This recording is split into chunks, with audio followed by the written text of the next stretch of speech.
अगर आप चाहते हैं भोजपुरी हिट सॉन्ग सबसे पहले आप तक पहुंचे, तो हमारे फेमस म्यूजिक चैनल को जरूर सब्सक्राइब करें और साथ में बेल आइकन को दबाना ना भूलें।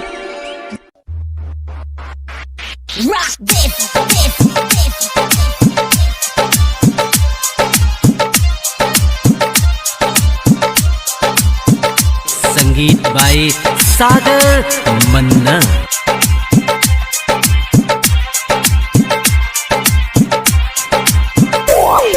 सोया सोया सोया हो दब करी हैया हो, सोया सोया सोया हो दब करी हैया हो, तोहरे चलते दर्द करेला जहिया हो।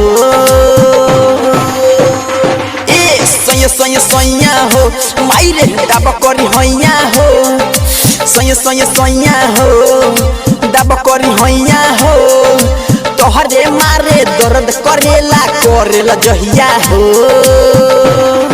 बुझल ए सोया सोया सोया हो दब करी हैया हो, माइरे सोया सोया सोया हो दब करी हैया हो।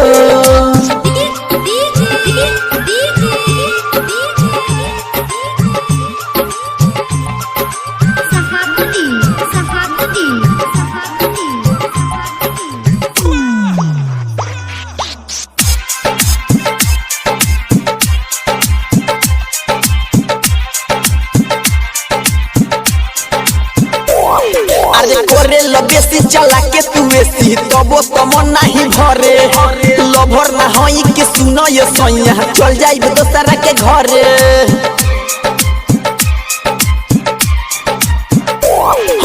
करे बेसी चला के तू ऐसी तबो तो मन नहीं भरे, लभर ना हई के सुनो ये सोया चल जाई दोसरा के घरे। हो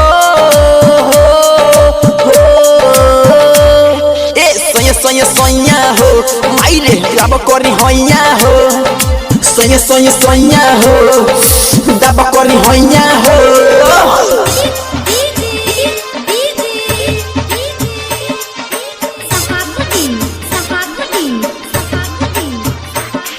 अरे जख्मी तू राजा हो दे बसा जा बाटे ई भरल जवानी, पवन देवरवा त घरे न बाटे सागर संगे काटे चानी।